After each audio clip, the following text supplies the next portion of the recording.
নমস্কার। গল্প স্বল্প বাই মৌসুমীর চ্যানেলে আপনাদের স্বাগত। আজ আমরা এই ভিডিওর মাধ্যমে জানব কবে গণেশ চতুর্থীর পুজো, মূর্তি স্থাপনের সঠিক সময়, গণেশ পুজোর শুভ মুহূর্ত, গণেশ চতুর্থী পূজার বিধি ও ব্রতকথা। ভাদ্রপদ মাসের শুক্লপক্ষের চতুর্থী গণেশ চতুর্থী বা গণেশ চৌথ হিসাবে পালিত হয়। গণেশ চতুর্থী সারা ভারতে ব্যাপকভাবে আড়ম্বর সহকারে পালিত হয়। এই দিনে উপবাস করে গণেশ চতুর্থীর উপবাস গল্প বা গণেশ চতুর্থীর গল্প শোনা হয়। দেবতাদের মধ্যে শ্রী গণেশের অবস্থান সর্বোচ্চ। দেবতাদের মধ্যে শ্রী গণেশ প্রথম এবং জ্ঞানের দেবতা। গণেশের বাহন হল একটি ইঁদুর এবং গণেশের স্ত্রীরা হলেন ঋদ্ধি ও সিদ্ধি।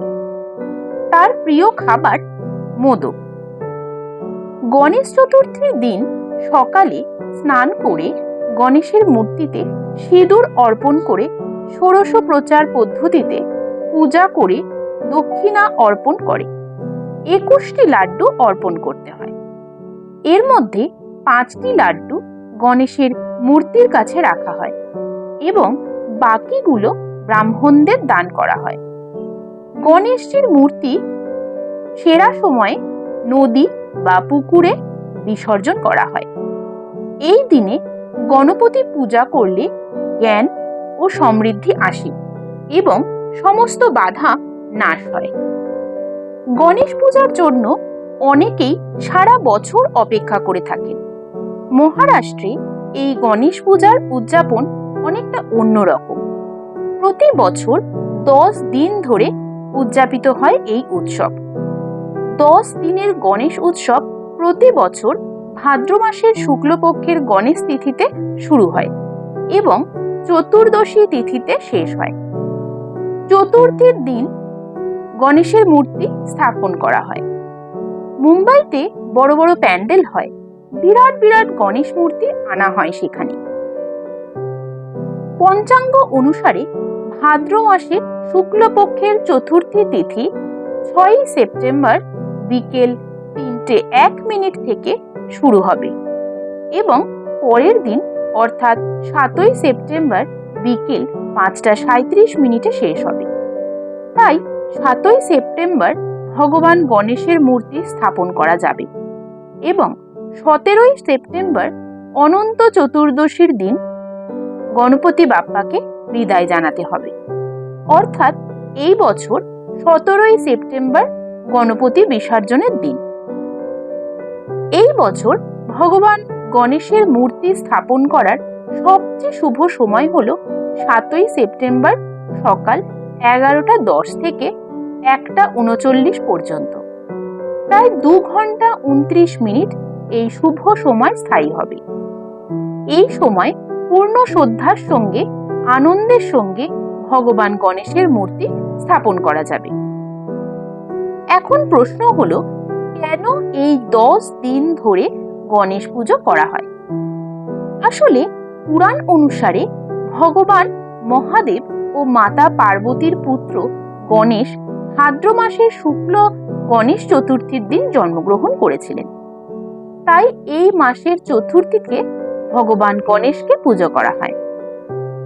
ভাদ্র মাসের শুক্লপক্ষের গণেশ চতুর্থী খুব বিশেষ কারণে মহর্ষি বেদব্যাস ভগবান গণেশকে মহাভারত রচনা করার জন্য এই দিন আহ্বান জানিয়েছিলেন।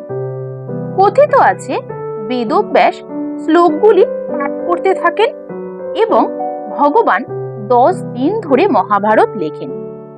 গণেশ চতুর্থীর দিন থেকে লেখা শুরু হয়, অনন্ত চতুর্দশীর দিন পর্যন্ত চলে। 10 দিন ধরে বসে লেখার কারণে গণেশের উপর ধুলোর স্তর জমে যায়। তারপর 10 দিন পর অর্থাৎ অনন্ত চতুর্দশীতে তিনি সরস্বতী নদীতে স্নান করে গায়ের ধুলো পরিষ্কার করেন।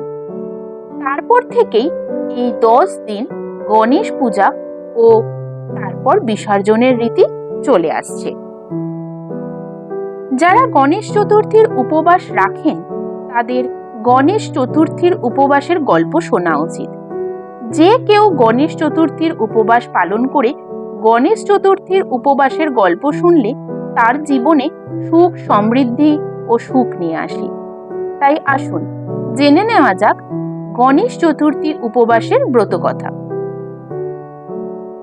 একবার মা পার্বতী নদীতে স্নান করতে গিয়েছিলেন। পার্বতী মাতা তার দেহের শুকনো উপটন দিয়ে একটি মূর্তি বানিয়ে তাতে প্রাণ দিয়েছিলেন। তার নাম রাখা হয়েছিল গণেশ। পার্বতী মাতা তাকে দরজায় বসতে বলেন এবং বললেন, আমি যখন স্নান করছি তখন কাউকে ভিতরে ঢুকতে দেবেন না। এরপর শিব এলে গণেশ তাকে দরজায় থামিয়ে দেন। শিব অনেক বুঝিয়ে বলেন, কিন্তু গণেশজি রাজি হননি। এটাকে নিজের অপমান মনে করে শিব তার উপর ক্রুদ্ধ হলেন এবং ত্রিশূল দিয়ে তার মাথা শরীর থেকে আলাদা করে ভিতরে চলে গেলেন। মাতা পার্বতী যখন জানতে পারলেন যে শিব গণেশের শিরচ্ছেদ করেছেন, তখন তিনি খুব রেগে গেলেন। দেবী পার্বতী গণেশজির শিরচ্ছেদ হয়ে যাওয়ার কারণে খুব দুঃখ পেয়েছিলেন এবং তিনি খাবার জল ত্যাগ করেছিলেন। পার্বতীর অন্ত্যেষ্টি দূর করতে শিব গণেশজির শরীরে হাতির মাথা রেখে জীবন দেন। এই ঘটনাটি ঘটেছিল ভাদ্রপদ মাসের শুক্লপক্ষের চতুর্থীতে। তাই এই তারিখটি পবিত্র উৎসব গণেশ চতুর্থী হিসাবে পালিত হয়। এমনটা বিশ্বাস করা হয় যে গণেশ চতুর্থীর দিন উপবাস পালন করলে, গণেশ চতুর্দশীর উপবাসের গল্প শুনলে বা পাঠ করলে মানুষের পাপ ও জীবনের ঝামেলা দূর হয়। গণেশ চতুর্থীর উপবাসের গল্প বলা হয় যে একজনের ইচ্ছা পূরণ করে এবং জীবনে সুখ সমৃদ্ধি নিয়ে আসে। গণেশজির আশীর্বাদে গণেশজির সকল ভক্তদের মনোবাসনা পূর্ণ হোক, ভগবানের কাছে এই কামনা করে আজকের আমার এই ভিডিও এখানেই সমাপ্ত করছি। যদি কিছু ভালো লেগে থাকে অবশ্যই করে একটি লাইক, কমেন্ট করে দেবেন এবং শেয়ার করে ভিডিওটি অন্যের মধ্যে ছড়িয়ে দেবেন। যারা এখনো আমার চ্যানেলটি সাবস্ক্রাইব করেননি তারা অবশ্যই করে এই ধরনের ব্রতকথা, একাদশীর ব্রতকথা, বিভিন্ন ক্যালেন্ডার, পাঁজি, পঞ্জিকা, এই সমস্ত জিনিস জানার জন্য অবশ্যই করে আমার চ্যানেলটি একটু সাবস্ক্রাইব করে দেবেন। খুব শীঘ্রই দেখা হবে নতুন কোনো গল্প, নতুন কোনো ব্রতকথা নিয়ে। এতক্ষণ সঙ্গে থাকার জন্য অসংখ্য ধন্যবাদ। নমস্কার।